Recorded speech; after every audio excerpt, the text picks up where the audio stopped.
ডাকার মতো করে ডাকি তার প্রমাণ দিয়ে গেছে ছোট্ট একটা বাচ্চা ছেলে যার মাত্র বয়স 7 বৎসর, যার নাম হচ্ছে বাবা রঘুনন্দন।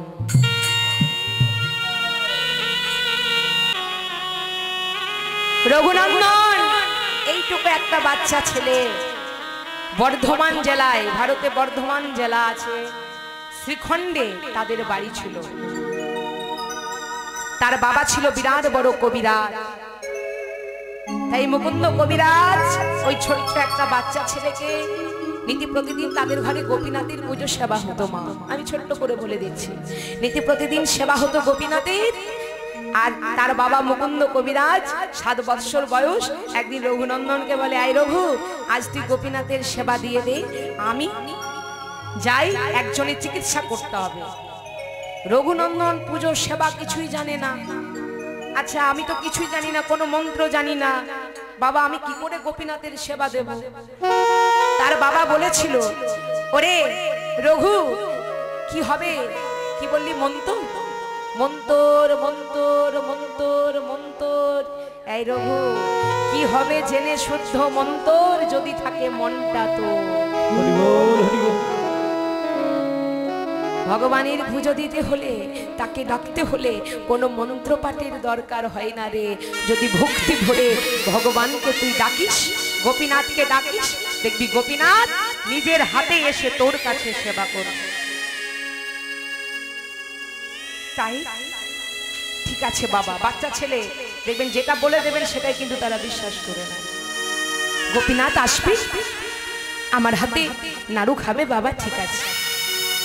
রঘুনন্দন থালা ভর্তি নাড়ু লইছে, নাড়ু লই মন্দিরের ভেতরে এসে ডাক দিচ্ছে, গোপীনাথ, ও গোপীনাথ, এই দেখো আজকে বাবা আসেনি, আজকে আমি এসেছি। নাও গোপীনাথ, তাড়াতাড়ি করে এসো, তাড়াতাড়ি করে এসো, নাড়ু খেয়ে যাও, খেয়ে যাও গোপীনাথ, খেয়ে যাও। এত সহজেই কি ভগবান আসে? ছোট্ট বাচ্চা ছেলে তো রঘুনন্দন ভাবছে, ও গোপীনাথ আসবে কি করে? আমার বাবা পুজো দেয়, তখন মন্দিরের দরজাটা লাগিয়ে দেয়। গোপীনাথ তো বড্ড লাজুক, ঠিক আছে আমিও দরজাটা লাগিয়ে দিই। ছুটতে ছুটতে গিয়ে রঘুনন্দন মন্দিরের দরজাখানি লাগিয়ে দিল। দরজা লাগিয়ে দিয়ে ডাক দিচ্ছে, গোপীনাথ এসো, গোপীনাথ এসো, আর দেরি করো না, নাড়ু খেয়ে যাও। ও আসবে কেমন করে বাবা? তোমার মাথায় তো আবার চূড়া বাঁধা আছে, হাতে আবার বাঁশি ধরানো আছে, তুমি নাড়ু খাবে কি করে? দাঁড়াও দাঁড়াও দাঁড়াও গোপীনাথ, আমি চূড়াটা খুলে দিয়ে, হাতের বাঁশিটা নামিয়ে দিল, চূড়া খুলে দিল, বাঁশিটা নামিয়ে দিল। এবার ডাক দিচ্ছে, ও গোপীনাথ এসো, এবার নাড়ু খেয়ে যাও। নাড়ু খেয়ে যাও গোপীনাথ, নাড়ু খেয়ে যাও। গোপীনাথ আসে না, এত করে ডাকছি এলো না। গোপীনাথ আমি জানি আমার বাবার মতো করে তোমাকে আমি ডাকতে পারবো না, কিন্তু জানো আমার বাবা বলেছে যে আমি তোমাকে যদি ভক্তি ভরে ডাকি তাহলে তাহলে নাকি তুমি আমার কাছে এসে নাড়ু খেয়ে যাবে। এসো গোপীনাথ এসো, খেয়ে যাও, নাড়ু খেয়ে যাও গোপীনাথ, নাড়ু খেয়ে যাও। আসছে না, এত করে ডাকছে রঘুনন্দন, গোপীনাথ আসে না। গোপীনাথ গোপীনাথ বলে ডাকে, তবু সে গোপীনাথ আসে না। গোপীনাথ আমার বাবা যখন ফিরে এসে বলবে, ওরে রঘু, গোপীনাথের সেবা দিয়েছিস, তাহলে প্রসাদ দে। আমি তো পারবো না, আমি বাবার কাছে গিয়ে দাঁড়াতে পারবো না। ঠিক আছে, ঠিক আছে গোপীনাথ, তুমি যখন এলে না, এই জীবনটাই আমি রাখবো না। এই দেখো, তোমার চরণ তলে গিয়ে আমি মাথা ঠুকে ঠুকে নিজেকে শেষ করে দেব গোপীনাথ, শেষ করে দেব। ছোট্ট রঘুনন্দন ছুটতে ছুটতে গিয়ে গোপীনাথের চরণ তলে গিয়ে মাথা টুকছি। গোপীনাথ, ও গো গোপীনাথ,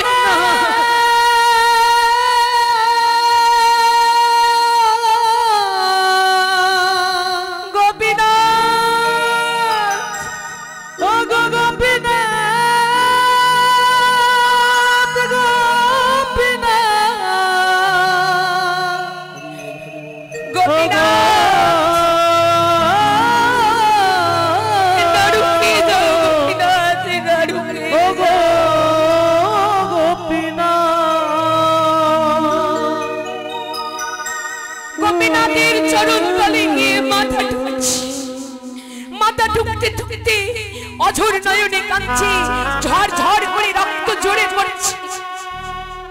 মাথা ফেটে গেছে, ঝড় ঝড় করে রক্ত ঝরে পড়ছে। আস্তে আস্তে সেই ছোট্ট বাচ্চা ছেলেটি গোপীনাথ গোপীনাথ গোপীনাথ বলতে বলতে ঢলে পড়ছে।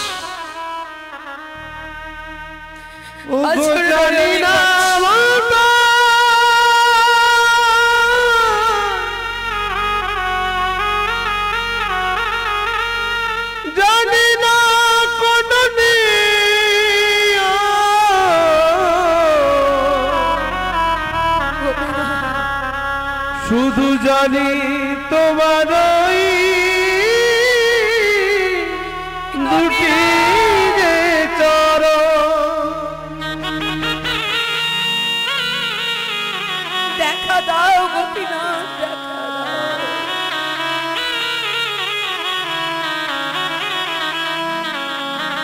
ও গো একবার ভগবান, দেখা দাও। একবার এসে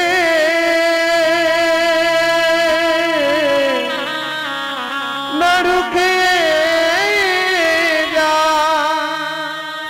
দেখা দাও গোপীনাথ।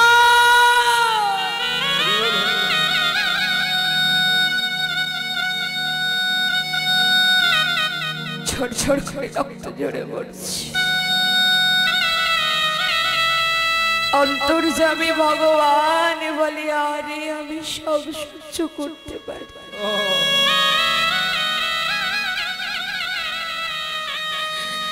আমার কোন ভক্তের যদি চোখের জল পড়ে, আমার কোন ভক্ত যদি এত কষ্ট করে আমায় বাড়ি বাড়ি ডাকে, আমি সে সহ্য করতে পারি না।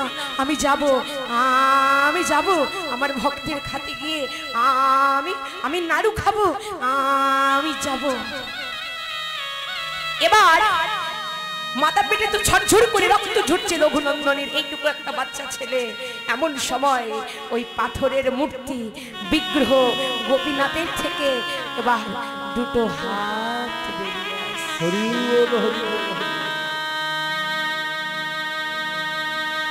দুটো হাত বেরিয়ে এসে ডাক দিচ্ছে, রঘু, এই রঘু, নাড়ু দিবি না আমায়? গোপীনাথ, গোপীনাথ, তুমি এসেছো গোপীনাথ। এই তো এই দেখো, নাও নাও। মনের আনন্দে ছোট্ট রঘুনন্দন গোপীনাথকে নাড়ু খাইয়ে দিচ্ছে, নাড়ু খাইয়ে দিচ্ছে মা। সব নাড়ু খাওয়ার পর একটা নাড়ু লেগে আছে। এমন সময় রঘুনন্দন গোপীনাথের হাতটা ধরেছে। গোপীনাথ, তুমি একা একা সব নাড়ু খেয়ে নিলে, আমারও তো বড্ড খিদে পেয়েছে, আমাকে একটা নাড়ু দাও। দেবে না, দেবে না গোপীনাথ? তুই নাড়ু খাবি রঘু? হাঁ কর, হাঁ কর। নিজের হাতে ভগবান আমার তার ভক্ত রঘুনন্দনকেও নাড়ু খাইয়ে দিচ্ছেন। তাই গৌর হরি হরিবল হরিবল। ডাকার মতো করে যদি কেউ ডাকতে পারে, কে বলেছে ভগবান ডাকে সাড়া দেয় না?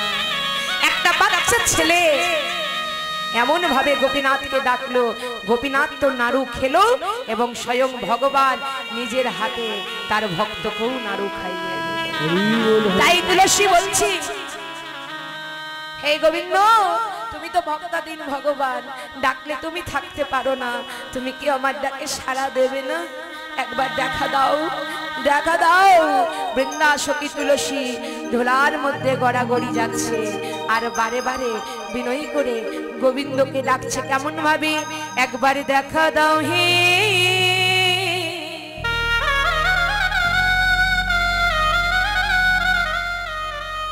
ও হে মদন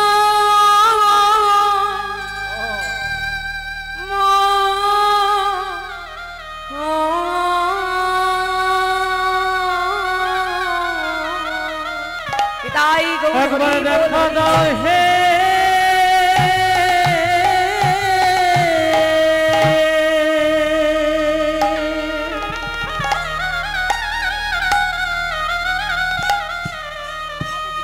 ও হে মদন। হরি বল, হরি বল। মদন মহা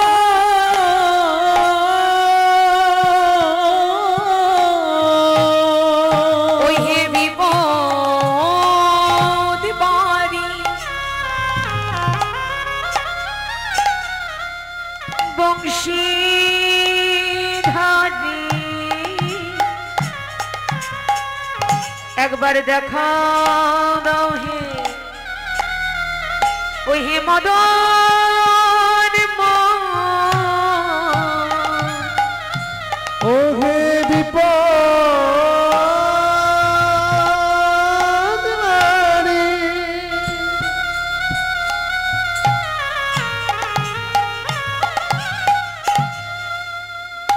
ও গো বংশী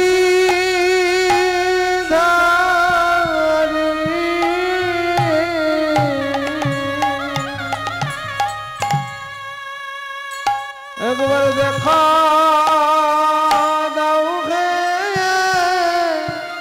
হরি বল, হরি বল। ও হে মদন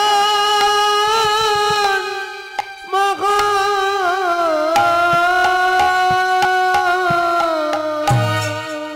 এইভাবে ধুলায় গড়াগড়ি দিয়ে যখন তুলসী ডেকেছে, অন্তর্যামী ভগবান আর থাকতে না পেরে অমনি ডাক দিয়েছে, তুলসী, তুলসী।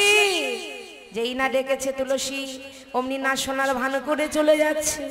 ডাকো শ্যাম ডাকো, তাহলে তুই বুঝবে ডাকার কত জ্বালা। ডাকো, আবার ডাক দিয়েছ তুলসী, তুলসী। যেই না দেখেছে তুলসী তাড়াতাড়ি করে ওই রাধারানী যে মালাটা দিয়েছে সেই মালাটি লই আর তুলসী মালাটি লই গোবিন্দের গলায় পরিয়ে দিয়েছে। মালাটি তো পরিয়ে দিয়েছে, আর মালাটি পরিয়ে দিয়ে এবার সেই মালাটি লয়ে তাড়াতাড়ি করে সোজা চলে এলো কোথায়? মানে খুলে গোবিন্দের গলা থেকে মালাটি খুলে সঙ্গে সঙ্গে চলে আসছে রাধারানীর কাছে। আর এদিকে এক পাশে দাঁড়িয়ে বৈষ্ণব মহাজনগণ আজ লিখছে, হে গোবিন্দ, সেই মালা লয়ে তো তুলসী চলে গেল, এখন তুমি এখানে বসে বসে জপ করো। তুমি বসে বসে জপ করো, তুমি বসে বসে জপ করো। জপ নয়া নয়ন জলে ভাসু, বসে বসে জপ করো। তুমি জপ করো নয়ন জলে ভাসো, তুমি বসে বসে জপ করো। এদিকে তাড়াতাড়ি করে তুলসী কি করলেন? রাধারানীর কাছে এসে সেই গোবিন্দের গলায় পরানো মালা, সেই মালাটি লয়ে আর রাধারানীর গলায় পরিয়ে দিয়েছে। যেই না রাধারানীর গলায় পরিয়ে দিয়েছে অমনি রাধারানী বলছে, হ্যাঁ তুলসী, এই মালাটা দিলাম তো আমি গোবিন্দের গলায় পরানোর জন্য, তা গোবিন্দের গলায় পরালি